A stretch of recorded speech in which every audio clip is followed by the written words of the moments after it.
प्यारे बच्चों नमस्कार, आप सभी का स्वागत है आपके ही ऑनलाइन यूट्यूब चैनल में। आज हम लोग इलेक्ट्रिकल कैपेसिटेंस से एक एडवांस क्वेश्चन को ले रहे हैं। जेईई एडवांस में क्वेश्चन पूछा गया है, जरा देखें इस क्वेश्चन को आप लोग। Please have a look on the question. A parallel plate capacitor C with the plates of unit area and the separation small d is filled by a liquid of dielectric constant K equals to.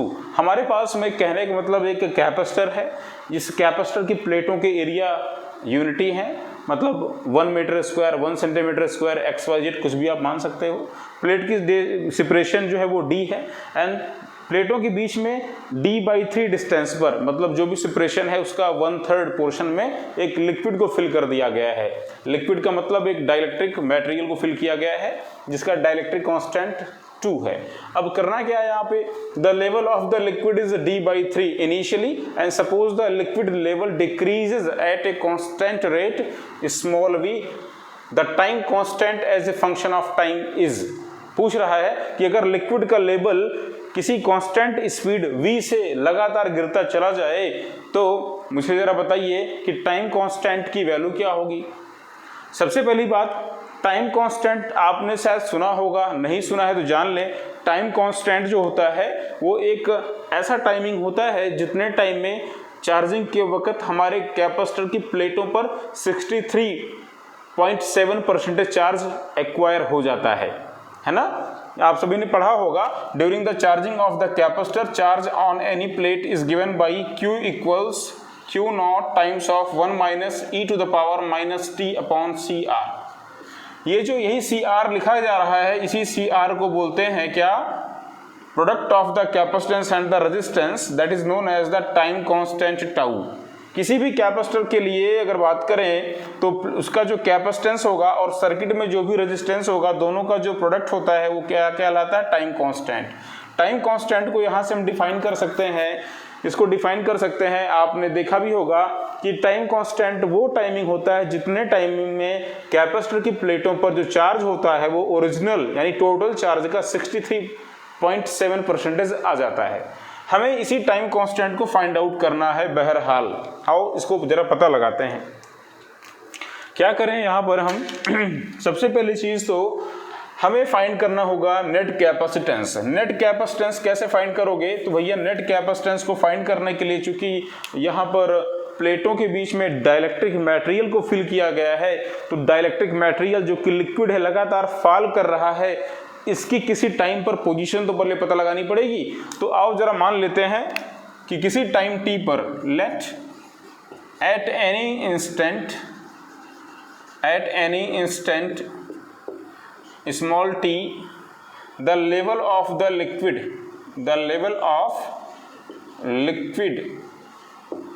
between the plates of capacitor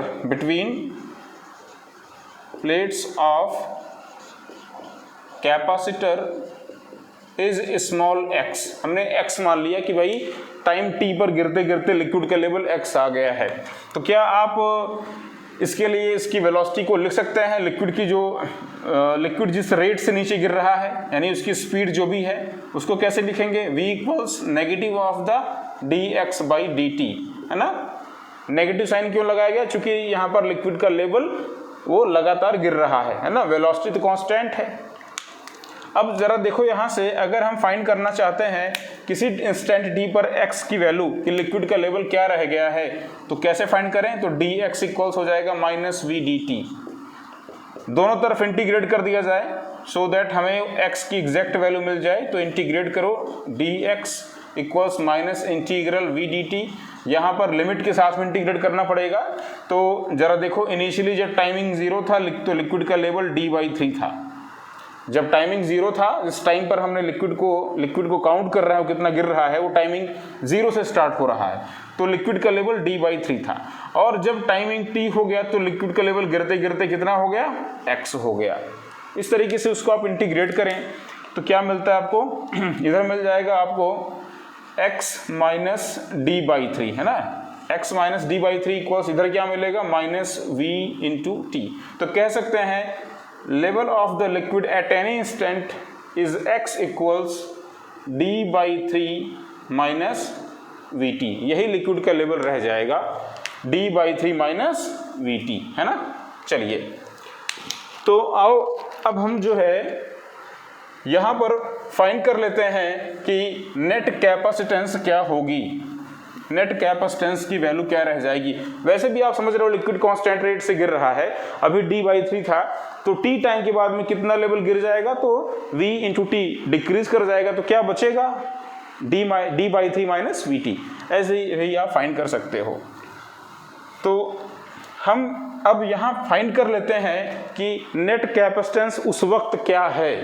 तो यहाँ पर liquid का level x रह गया है और air कितने distance में है, d-x डिस्टेंस में है। तो capacitance due to the liquid that is the k times of the epsilon not into a upon x। ये लिक्विड का डिस्टेंस है प्लेट्स के बीच में, सभी को पता है ना। किसी डाइलेक्ट्रिक मटेरियल के लिए कैपेसिटेंस को फाइंड करने के लिए उसके कांस्टेंट k से मल्टीप्लाई कर देते हैं। और फाइंड कर लेते हैं कैपेसिटेंस बिटवीन द एयर, है ना, of the plates of the capacitor that is the epsilon not into a upon distance of the air that is the d-x। अगर x डिस्टेंस में लिक्विड आ गया है तो एयर कितने डिस्टेंस में होगी, d-x में ही होगी। अब जब कभी भी डिस्टेंस का डिवीजन हो, प्लेट्स के बीच में कुछ डिस्टेंस में लिक्विड आ जाए, मान लो, या कोई मटेरियल फिल कर दिया जाए ऐसा डाइलेक्ट्रिक, और कुछ डिस्टेंस में d-x में एयर हो, तो जब भी डिस्टेंस का डिवीजन होता है तो बनता है अपना सीरीज कॉम्बिनेशन। हमेशा याद रखिएगा सीरीज कॉम्बिनेशन बनेगा। तो क्या आप नेट कैपेसिटेंस को फाइंड कर सकते हैं? Please find out the equivalent capacitance. Now equivalent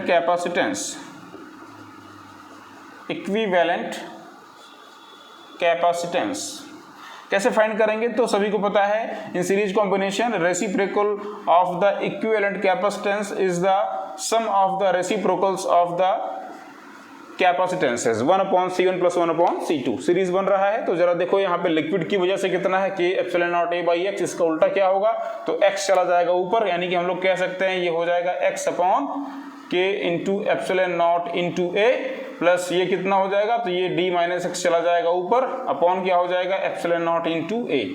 अब इसका आप एलसीएम निकाल लें, थोड़ा सा इसको सिंप्लीफाई कर लें, तो ये 1/C इक्विवेलेंट की वैल्यू अपने को मिल जा रही है। क्या मिलेगी जरा बताओ तो मुझे। नीचे मिलेगा k into epsilon not into a, ऊपर क्या जाएगा, ऊपर यहाँ रहेगा आपका k और इधर आप x, और इधर आपको k से मल्टीप्लाई करना पड़ेगा, तो k इंटू d-x। ये 1/C इक्विवेलेंट की वैल्यू है। तो C इक्विवेलेंट की वैल्यू क्या होगी, इसी का रेसिप्रोकल होगा, यानी कह सकते हैं equivalent capacitance C EQ equals k into epsilon not a upon k times of d-x plus x। ये वैल्यू हो गई, सही बात है ना। अब आप आ जाइए और यहाँ पर ला करके x की वैल्यू को रख दीजिए, यहाँ पे ला करके आप x की वैल्यू को रखिए, क्या मिलेगा आपको। इसको थोड़ा और सिंप्लीफाई कर लेते हैं, k into epsilon not into a upon, जरा इसको मल्टीप्लाई कर लो, तो k इंटू d माइनस के एक्स प्लस एक्स, इसमें से आप x कॉमन कर लीजिए, 1 माइनस हो जाएगा k। अब आप x की वैल्यू को उठाकर लाकर रख दीजिए, इसमें प्लेस कीजिए, तो लिक्विड का लेवल क्या रह जाएगा t टाइम के बाद, d/3 माइनस वीटी। इसको लाकर रख देते हैं, k into epsilon not into a upon k into d plus x के प्लेस पे क्या हो जाएगा बताओ, तो d/3 minus VT into 1 minus k। फिर इस क्वेश्चन में आपसे कह रहा है कि प्लेटों के एरिया कितने हैं, यूनिटी हैं। प्लेटों का एरिया कितना है, यूनिट है, एकांक एरिया है, यूनिट एरिया है। k की वैल्यू कितनी है, 2 है, लाकर इसमें रख दीजिए, तो क्या मिलेगा आपको, 2 इंटू एप्सिलॉन नॉट इंटू हो जाएगा ऊपर 1 अपॉन, नीचे क्या हो जाएगा, ये हो जाएगा 2 into D, 2d plus d/3 minus VT into 1 minus के, 1 माइनस के का मतलब 1 माइनस 2, 1 माइनस 2 मतलब -1, -1 से मल्टीप्लाई करो तो ये हो जाएगा minus d/3 minus minus plus VT, 2d minus d/3। थोड़ा इसको और सिंप्लीफाई करो तो आपको इक्विवेलेंट कैपेसिटेंस मिल जाती है 2 times of epsilon not upon, ये हो जाएगा 2d minus d/3 that is the 3 2 6, 6d minus d that is 5d plus 3 into we T, 3VT, और ये 3 चला जाएगा ऊपर, यानी इसको मल्टीप्लाई करना पड़ेगा तो अपने को 3 से, तो आंसर हो जाएगा 6 times of the epsilon not upon क्या हो जाएगा जरा बताओ, ये अपॉन हो जाएगा 5 times of D plus 3VT, है ना, समझ गए। ये अपना क्या आ गया, इक्विवेलेंट कैपेसिटेंस आ गया। तो क्या फाइंड करना था, टाइम कांस्टेंट, तो टाइम कांस्टेंट को फाइंड करना है तो टाइम कांस्टेंट क्या होगा, C equivalent into resistance R, यानी इसी को आप रेजिस्टेंस R से मल्टीप्लाई कर दो तो आपको वैल्यू मिल जाएगी, है ना। यहाँ पे स्पेस नहीं है, इसको चलो आप नोट कर लो। तो अपना आंसर क्या हो जाएगा जरा बताओ मुझे, तो टाइम कांस्टेंट की वैल्यू क्या हो जाएगी, 6 times of the epsilon not into R upon 5D plus 3VT, यही है टाइम कांस्टेंट। तो चार्जिंग यहाँ पर लेवल जब डिक्रीज करेगा तो डिक्रीज करते समय टाइम t पर टाइम कांस्टेंट की वैल्यू इस तरीके से दी जाएगी।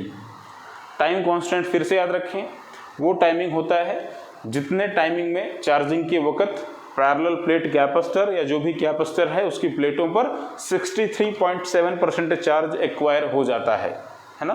Thank you.